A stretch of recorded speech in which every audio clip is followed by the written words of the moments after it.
반갑습니다. 3월 14일 토요일 큐티 스케치 시간입니다. 오늘 본문은 요한복음 20장 1절로 10절까지의 말씀입니다. 오늘 본문이 이렇게 시작합니다. 안식 후 첫날 일찍이 아직 어두울 때에 막달라 마리아가 무덤에 와서 돌이 무덤에서 옮겨진 것을 보고 시몬 베드로와 예수께서 사랑하시던 그 다른 제자에게 달려가서 말하되 사람들이 주님을 무덤에서 가져다가 어디 두었는지 우리가 알지 못하겠다 하니. 안식 후 첫날 예수님께서 이제 무덤에 계시는 이제 3일째 새벽이죠. 그 새벽에 안식 후 첫날 막달라 마리아가 예수님의 무덤을 찾습니다. 막달라 마리아는 예전에 7 귀신이 들렸다. 예수님께서 그 귀신을 쫓아내주고 예수님을 사랑하고 예수님을 따라다녔던, 예수님을 믿었던 참 귀한 그런 자매입니다. 그래서 사복음서에 다 막달라 마리아가 나옵니다. 예수님을 그 누구보다도 사랑했던, 그만큼 치료가 컸지요. 회복이 컸지요. 그래서 그는 주님을 찾아갔고, 그래서 인류 역사상 가장 먼저 주님을, 부활한 주님을 가장 먼저 본, 그래서 첫 증인이, 부활의 증인이 된 사람입니다. 여성입니다. 여성. 사실 이 시대만 해도 이스라엘에서는 여자가 법정에서 증인이 될 수가 없었다고 합니다. 증인이. 그런데 이 하나님의 나라의 방법은 참 이런 세상과 얼마나 다른지, 약하고 소외되고 약자라고 할 수 있는 그 자들, 세상이 인정하지 않는 그 자들을 들어 쓰시는 그런 하나님 나라임을 우리가 알 수 있습니다. 부활의 산 증인으로 첫 번째 증인이 된 막달라 마리아, 오늘 본문에 소개되고 있는데, 그 막달라 마리아가 사실 처음에는 잘못된 보고를 합니다. 오늘 본문에 무덤에 갔다가 굴에 이 돌이 굴러져 있는 것을 보고 두려웠겠지요. 두려웠겠죠. 이게 무슨 일인가? 예수님의 이 무덤에 굴이 왜 굴려져 있는가? 그래서 베드로, 요한을 찾아갔지. 제자들을 찾아갔습니다. 그러면서 그가 잘못된 보고를 합니다. 어쩌면 가짜 뉴스죠.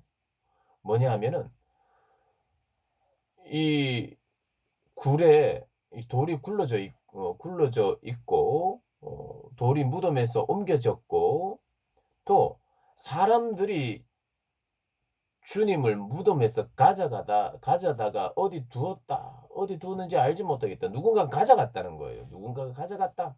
그가 생각할 수 있는 최선은 그거예요. 시신이 없어졌다. 예수님이 시신을 누가 가져갔다고 추측했죠. 사실은 아니죠.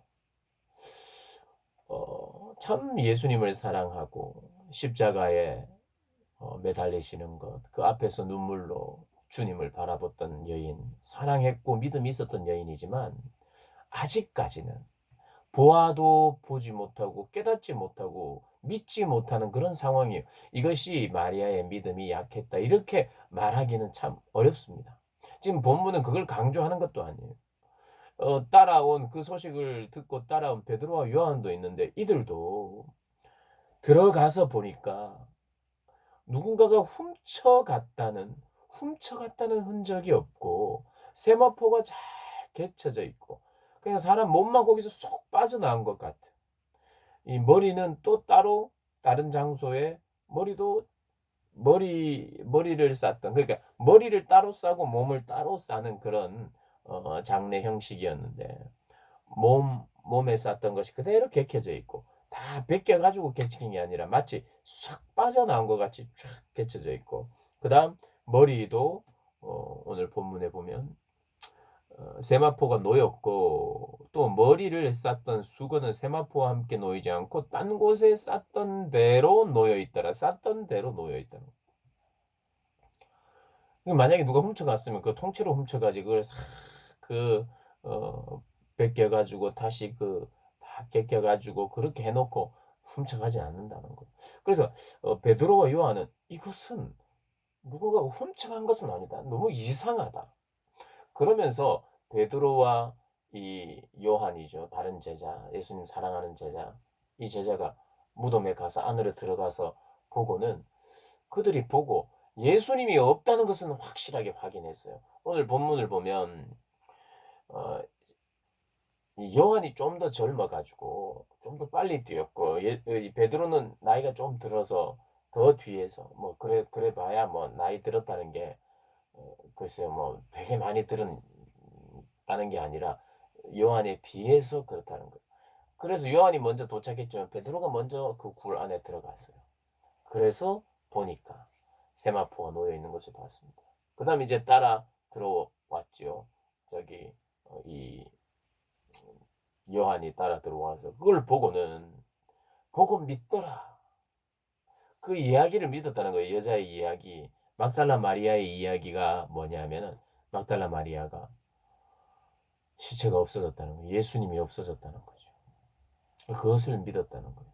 그런데 여기서 믿었다는 것이 그 여자의 말을 믿게 됐다는 것도 맞습니다만은 이 적어도 요한은 베드로도 그렇고 요한도 그렇고 보아도 다 깨닫지 못해요. 오늘 여기 9절에 보면 그들은 성경에 그가 죽은 가운데서 다시 살아나야 하리라 하신 말씀을 아직 알지 못하더라. 본문의 시작은 아직 어두울 때에 아직 무지해요. 그들이 믿음이 있고 물론 이제 선하고 예수님을 따르고 의리가 있고 이것과 관계없이 아직 온전한 믿음이 해석되고 깨닫는 때는 아니에요. 그러나 그들이 할 수 있는 최선을 한 거예요. 뭐냐면 무덤을 찾아갔습니다. 그리고 예수님이 없다고 그러니까 예수님이 없어졌다고 그러니까 최선을 다해서 와서 봤습니다. 빈 무덤을 봤어요. 이것은 누군가 훔쳐간 것은 아니라는 것을 직감했습니다. 그들에게 온전한 믿음은 없었지만 뭔가는 믿음이 시작됐다고 볼 수 있어요. 이 학자들은 두 가지 견해를 가집니다. 이게 9절에 그들은 성경에 그가 죽은 자 가운데 그러니까 아직 알지 못했다는 것은 그들에게 부활에 대한 믿음이 없었다는 거예요. 완전히 아직 없었다. 그래서 집에 갔다. 이 해석과 두 번째는 그건 아니다. 예수님이 그냥 누가 도둑질 해가는 정도로 생각한 것이 아니라 그들에게는 뭔가가 시작됐다. 시작됐다. 적어도 요한은 그것을 믿었다. 성경이 말하는 온전한 부활이 뭔지는 몰라도 예수님이 뭔가는 살아나신 것 같은 어떤 부활, 이 성경이 말하는 죽음과 부활과 승천이라고 하는 이 사이에서의 온전한 지식을 가진 그걸 몰랐다. 이런 쪽. 하나는 아예 몰랐다. 또 하나는 어느 정도는 알았지만 성경이 원하는 것은 다 몰랐다. 둘 다 의미가 있고 타당한 해석이에요. 둘 다 봐도. 그래서 저는 그런 해석들을 보면서 그래 이게 완전히 알았는지 몰랐는지 뭐 아예 몰랐는지 그 정확하게는 모르지만 적어도 빈 무덤을 받고 깨닫지도 못하고 다 몰랐지만 그들이 추측하고 마리아도 그렇게 추측했잖아요. 누가 가져갔다 없다 큰일 났다 그러면서 이제 내일 본문에는 펑펑 웁니다. 아직 부족할 때예요. 모를 때입니다. 주님이 알게 하실 때까지는. 그때 우리는 뭘 하느냐? 내가 해야 된다고 생각하는 주님을 사랑하는 마음으로 무덤을 찾는 그래서 뭔가는 내가 온전히 보지 못해도 부하도 알지 못해도 깨닫지 못해도 빈 무덤을 봤다는 것만으로도 그때는 믿음이 시작된 거예요. 사실 저는 그렇게 봅니다. 온전한 믿음은 아니지만 그 안에서 믿음이 시작되고 있다. 아직 어둡고 아직 모를 때이긴 하지만 이 본문은 그래도 적어도 빈 무덤은 부활에 대한 생각을 하기 시작하고 부활을 향하고 있다는 거. 부활의 증거고 그리고 확실하게 오늘 본문은 확실하게 부활했다. 주님은 확실하게 거기에서 일어났다. 누군가가 훔쳐간 것이 아니다. 있는 것을 오늘 본문은 보여주고 있습니다. 우리가 모든 게 그때그때 모든 것을 깨닫고 알고 보아도 모를 때가 있어요. 그러나 보는 것은 중요합니다. 왜냐하면 나중에 그 본 것을 깨닫게 되고 알게 되기 때문에. 몰라도 보는 것, 몰라도 생각해 놓는 것, 몰라도 내가 해야 되는 것을 하고 있는 시간들은 굉장히 중요합니다. 그것을 하나님 기뻐하실 것 같아요. 오늘 이 본문은 참 베드로가 잘했다. 요한이 잘했다. mag달라 마리아 역시 잘했다. 이렇게 할 수 있는 부분 아니에요. 그렇다고 해서 이들을 책망하기도 그래요. 그들에게는 왜 믿음이 없었을까? 마리아가 그렇게 예수님 사랑했는데 왜 믿음이 없었나? 왜 못 믿었느냐? 뭐 그렇게 말하시는 분들도 있기는 있던데 그렇게 할 수 있는 본문도 아니에요. 제일 중요한 이 본문의 중심은 빈 무덤이었다. 그들의 상식과 그들의 보는 안목에서 해석은 틀렸지만 마리아도 사실은 그대로 봤어요. 베드로와 요한도 사실은 봤어요. 무덤이 비어 있었다. 누군가 훔쳐간 것은 분명히 아닌 것 같다. 그럼 이것이 무엇이란 말인가? 그분의 능력에 대해서 생각하기 시작합니다. 그리고 나중에는 온전히 깨닫게 됩니다. 여러분 우리의 삶의 상황 속에서 믿음과 깨달음과 이해됨이 때로는 우리의 열심과 관계없이 조금 더 늦게 하나님께서 정리하시고 깨닫게 하실 때가 있다는 걸 우리가 기억하고 그러나 그 상황 그리고 그 사실을 보고 우리가 빨리 해석하기 전에 빨리 추측하기 전에 그것을 보고 기억하고 여기 오늘 두 제자가 자기들이 집으로 돌아가니라는 약간 부정적일 수 있어요. 그럼 막 예수님 찾아야지.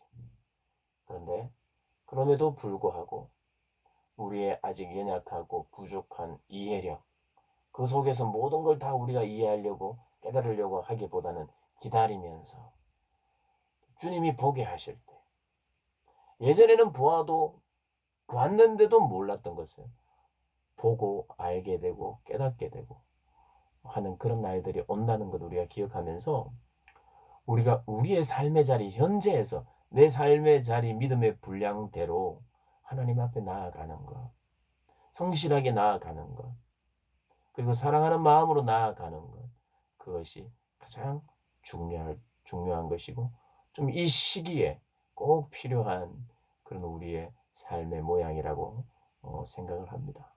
여러분의 삶의 자리에서 해야 될 것 하나님을 바라보고 기도하고 해야 될 것 하면서 그렇게 지내시는 그런 복된 기간이 될 수 있도록 여러분들이 또 다짐하시고 결단하시기를 바랍니다. 주 안에서 승리하시기를 주님의 이름으로 축복합니다.